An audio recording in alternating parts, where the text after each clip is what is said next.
till I can't no more. I got the horses in the back. Horse stock is a tag. 안녕하세요. 결혼한 지 5년 만에 이혼하게 된 30대 여자입니다. 여러분도 조심하셨으면 좋겠는 생각에 이렇게 사연 올리게 되었습니다. 우선 저는 비혼주의자였습니다.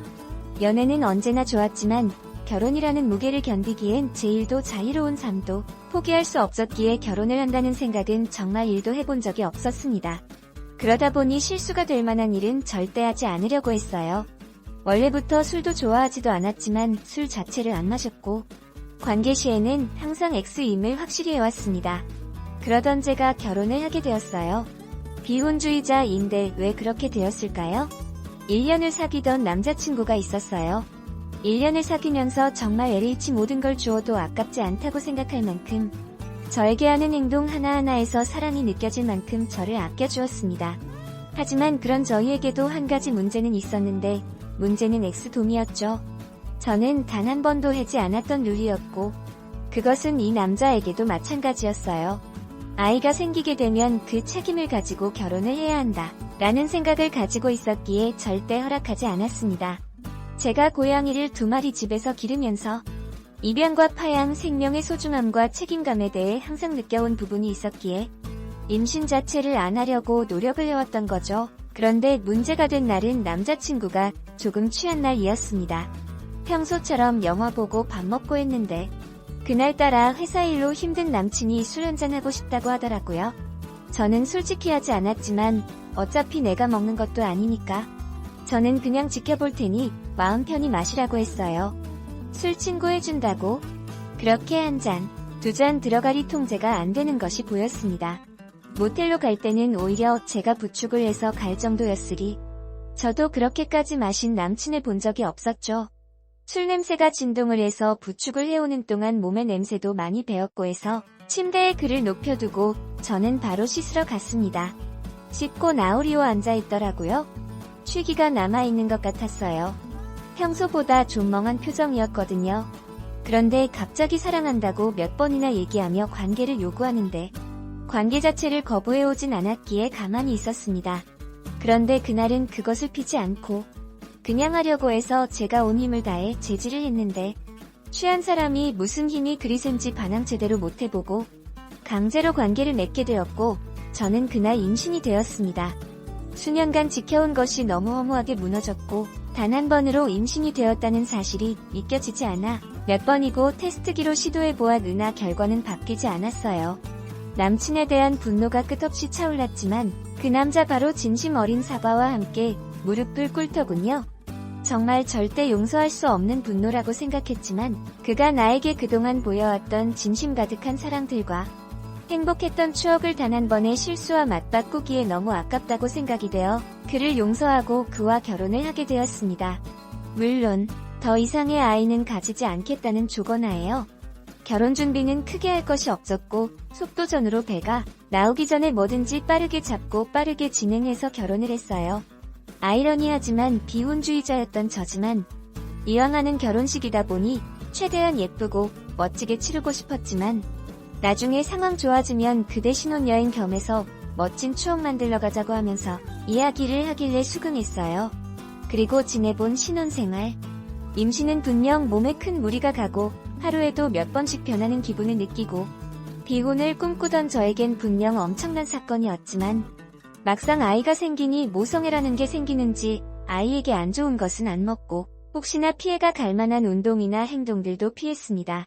무엇보다 이것저것 부족한 것 없이 가져다주는 신랑 덕분에 비혼을 생각했던 제가 바보 같았다는 생각이 들 정도로 행복했어요. 그렇게 첫 아이를 출산했습니다. 저희 두 부부는 감동의 눈물을 흘렸어요. 하지만 딱 그때까지였습니다. 그 이후로 행복은 없었어요. 결혼 준비 때도 싸우지 않던 저희가 아이가 생기고 나니 사소한 일에 싸움이 생기기 시작했어요. 아이는 울기만 하고 밤마다 자지도 않다 보니 늘 수면도 부족했고 남편은 늦은 회사 일로 집에 들어오고 출근하고를 반복하다 보니 집안일은 쌓여만 갔어요. 그러던 어느 날인가부터 남편이 변하기 시작했어요. 오히려 저보고 변했다고 하면서 따졌습니다. 결혼 전부터 임신 그리고 출산까지 LH가 당신에게 모든 걸 다 해주려고 노력했는데 결과가 이거야? 지금 당신 꼴을 봐. 씻지도 않아서 머리는 떡져 있고 이 설거지들은 뭐야. 설거지하는데 몇십 분 걸리리? 딱 5분이면 뚝딱 하는걸. 그러리가 살만 자꾸 찌지. 하, 제발 관리 좀 하고 살자 이러는 거예요. 솔직히 5분의 시간이 없진 않았어요. 머리 감을 시간도 굳이 만들면 있었죠. 근데 제 몸이 한계였어요.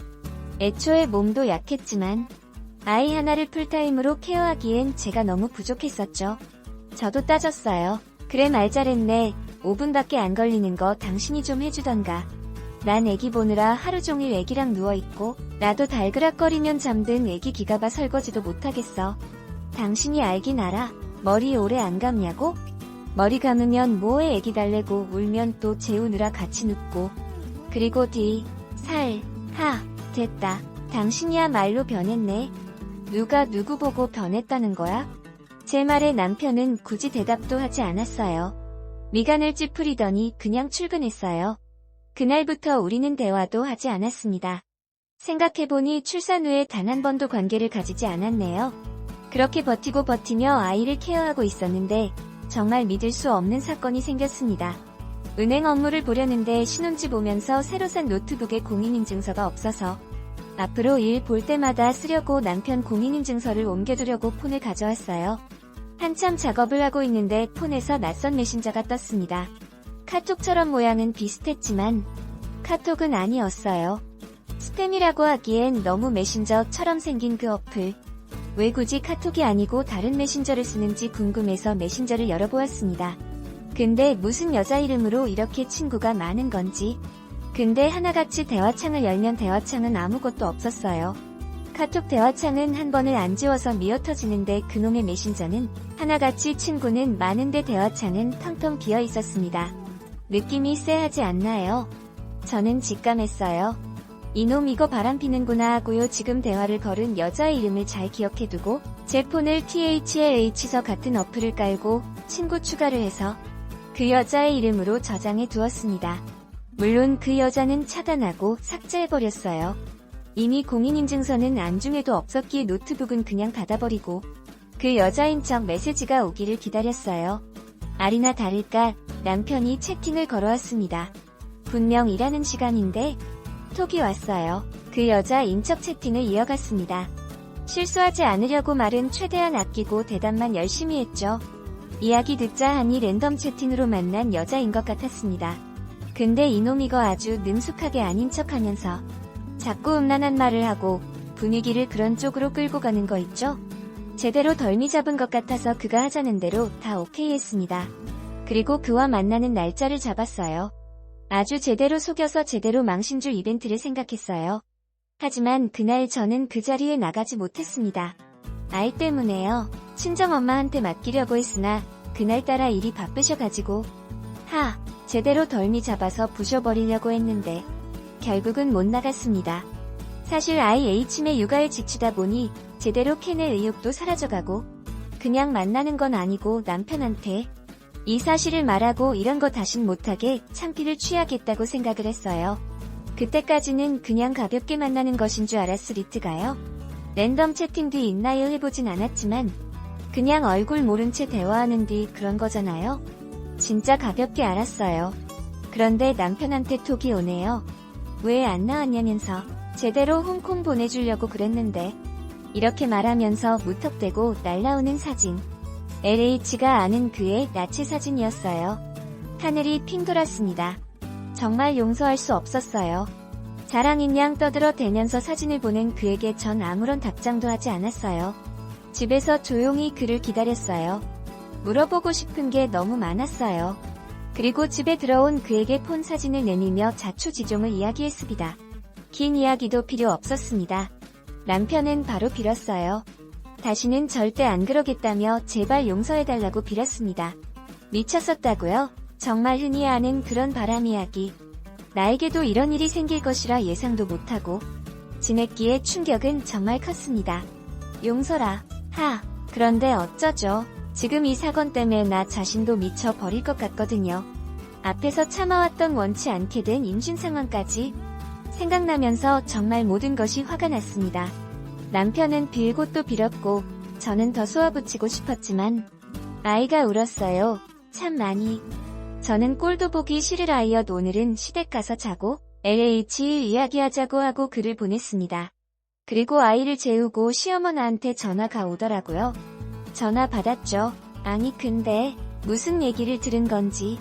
잠을 잔 것도 아니고 그냥 가볍게 기분 전환하려고 다른 여자 만난 거로 집에서 쫓아내고 네가 남자 알길 우습게 안다는 둥.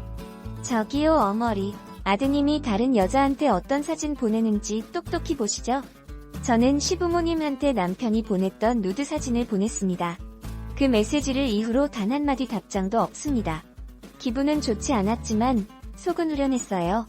그 이후 저는 남편과 더 이상의 대화는 하지 않고 그대로 이혼했습니다. 위자료로 살고 있던 집도 받았어요. 양육수당 안 받는 조건으로요.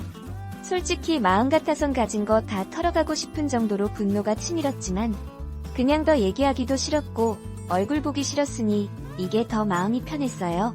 그렇게 저는 그쪽 가족이랑 안 보고 삽니다. 시댁 가족들 폰번호 지우기 전에 봤는데 끝까지 자기 자식 편이라고 시어머니 카톡 프로필에 이렇게 적혀 있더라고요.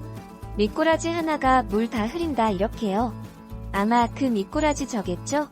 저기요 시어머니 아들 관리 잘하세요. 그래도 착한 며느리라서 군말 없이 조용히 연락처만 지웁니다. 어대어건 생긴 아들이리. 앞으로 우리 두 냥이들과 아들 하나만 보고 살아야겠네요. 정신없게 써서 산만하고 푸념만 섞인 저의 이야기 들어주셔서 감사합니다. 아, 이거 참 난감하네요. 랜덤 채팅 저도 한번 해본 적이 있는데요. 엄청납니다. 건전한 채팅이 거의 없어요. ያን 있긴 있겠죠. 그런데 제 생각에는 하는 사람 대부분이 현실에서 외로운 사람들이다 보니 그 대화들이 건전해 보이진 않더라고요. I call fish me butter.